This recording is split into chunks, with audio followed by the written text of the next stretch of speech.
£76,000 a year in gross income from one HMO in Kent looks like this. It's also an all money out deal where we put money into the investment to buy it and to build it, and then refinance more than that amount of money back out. So we actually made a profit on the deal from day one, and it still pays us every single month, even in a high interest rate environment like we have today in 2025. It's an 8-bed, all-ensuite HMO in Maidstone with a L-shaped dormer loft conversion, a basement conversion, and a ground floor rear extension as well. And I also learned 3 big lessons on this project. So I'll walk you through exactly what those lessons are and how you can use them in your property business too. And at the end, I'll show you where you can download this full case study with all of the numbers and 3 other award nominated projects like this one that we've brought to market, so that you can copy what we did and get similar results in your portfolio too. In this video, I'll show you what we did to build it, what all the costs were, what the mortgage interest was that we had to pay with all of the crazy new rates, how it cash flows today, and what we learned on this project that we took forward to the next projects so that we could keep growing the portfolio and having a much easier time doing it. Just quickly, my name is Stuart French. I've been a property investor for the last decade, and I co-own Pineapple Group, a multi-award nominated HMO and property investment consultancy and specialist HMO lettings agency in Kent with my business partner, Greg Railton. So I am super excited for this one, some big wins on this project and some things that we did differently after this as well, and a huge lesson at the end that kind of changed everything and set us up to deliver results for other people as well too in the HMO space, not just ourselves. So I hope that you find it valuable. Let's get into it with lesson 1 for this project, and that was that building an extension for the communal area doesn't just mean more communal space for the tenants and a much more desirable property for them to live in. It also means extra bedrooms, more space, and a higher valuation. Now let's take a look at this ground floor rear extension. So we added a ground floor rear extension to add more communal space. And even though that this property was to regs already in terms of size, we did that for a particular reason. Now, what that did for this project is it allowed us to free up more space in this area of the house here that we could turn into a bedroom. So the ground floor rear extension has a cost to it. So a lot of investors would avoid doing that because they think it's going to add to the communal space, which might give us a little bit extra per month per room.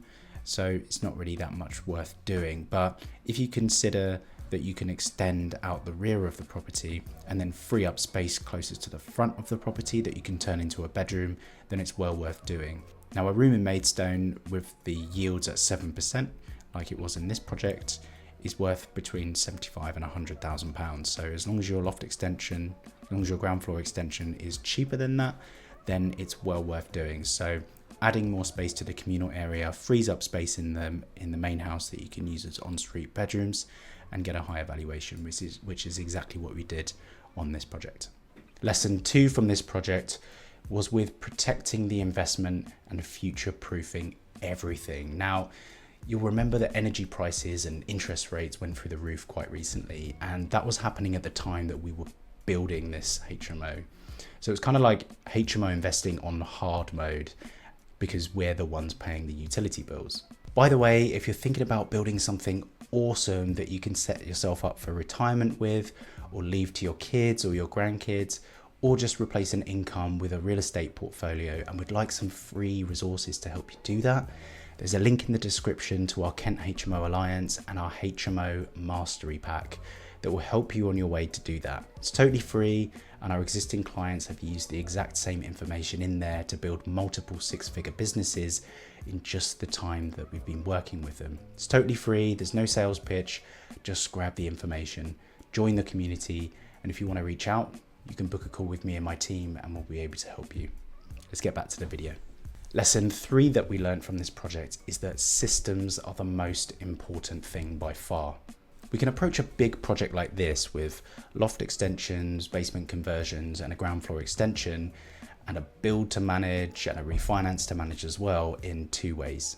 Cheaper and easier at the start, as you'll have no other people to bring in, and you can make all of the decisions yourself however you want, but then hard to deliver as you have no systems and processes to help you, or less cheap and more expensive at the start as you have to pay people before the project starts and you have a restrictive strategy to start following, but much easier to deliver as everyone knows what they're doing.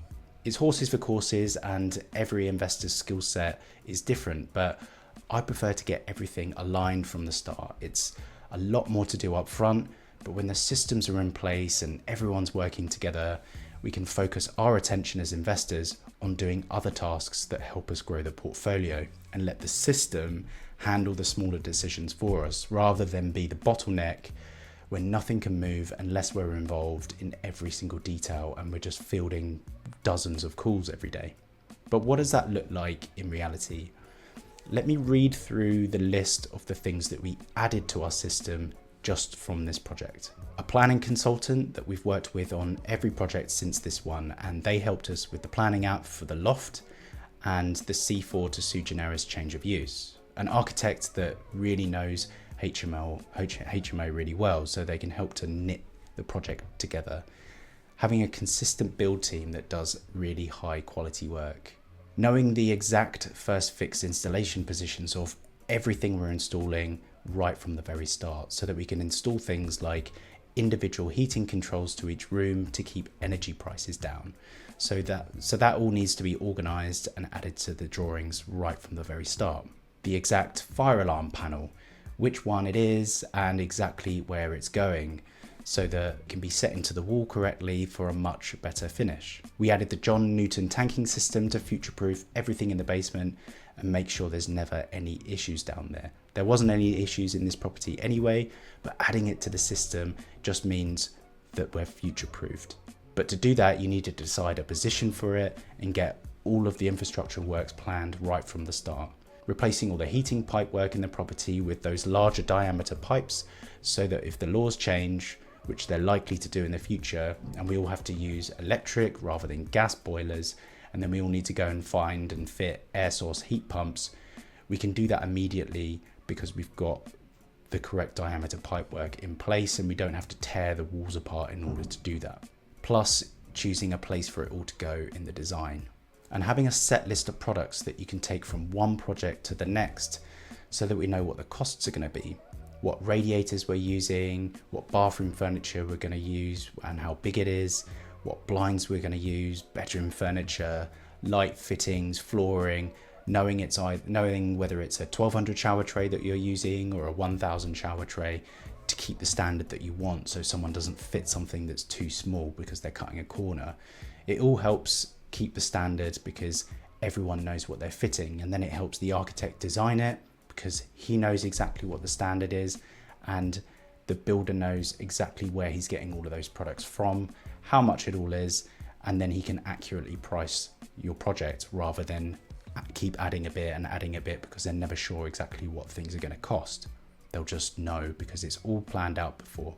So the biggest lesson learned on this project is that larger HMOs need way more organization, but that organization can be systematized, and it can be systematized into two big categories.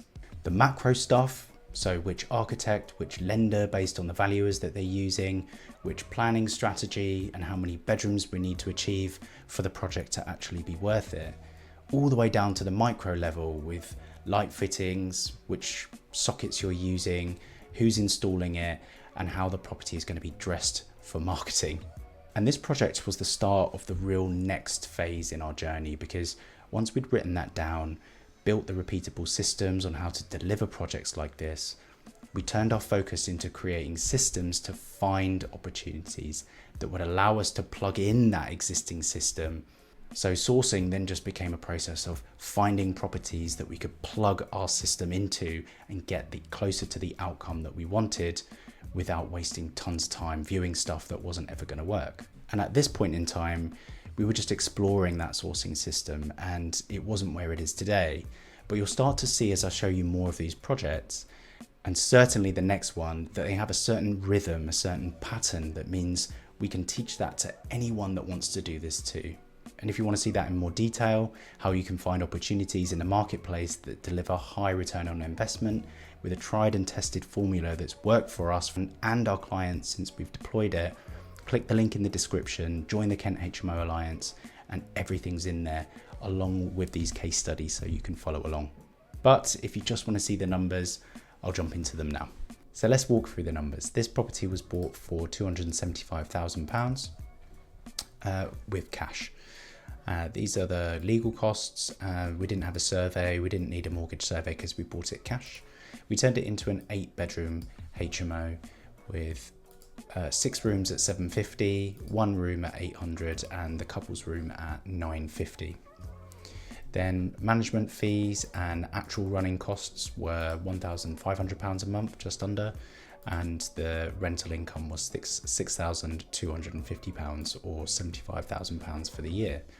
The build costs, and you'll see these in the case study, the build costs were about £260,000 with around £16,500 worth of service fees. So we're talking architects, planning consultants, all of that kind of stuff. On the refinance, the yield was really good on this one. Managed to get a really good yield, so 7%. So when it comes to commercial valuations, the lower the yield, the better. 10 is pretty standard, but in Maidstone, they're kind of more between 7 and 8. And we got 7 on this one.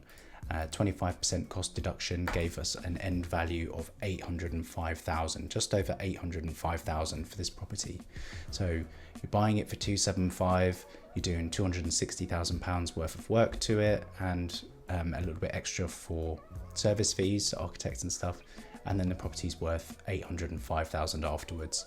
Now the refinance on this one was very toppy. We paid a lot of fees on the refinance, and the mortgage interest was just under 7%. So I've got 7% in here, but it was just under 7%. So a massive difference from previous projects that we'd done. So it was a bit, but we were still able to walk away with £1,200 a month net. So after all of the costs, after agents' fees, after bills and all of that kind of stuff, just under £15,000 a year.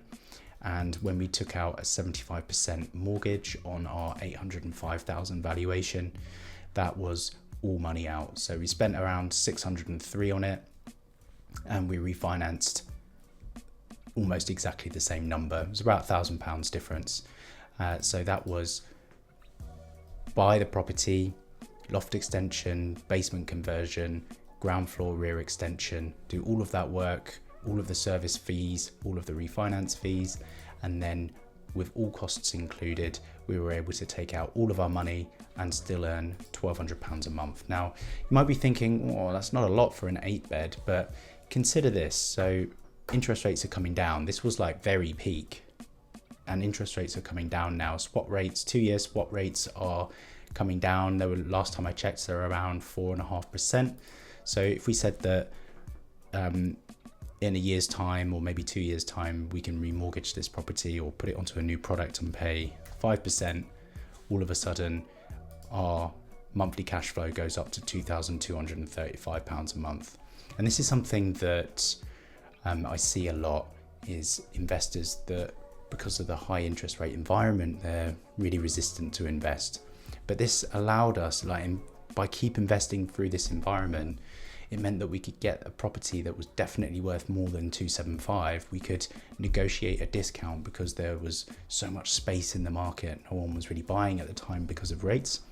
So we were able to negotiate a discount, get this project done. Even in this high interest rate environment, we were able to make it cash flow.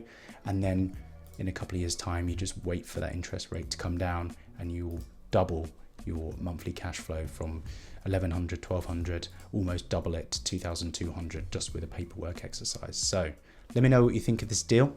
Let's get back to it. So this opportunity was really our launch pad to growing an 8-figure portfolio. And I want to share that journey with you, as well as how we've helped other clients like Lane and Seda to do what we've done with the same systems and get the same results.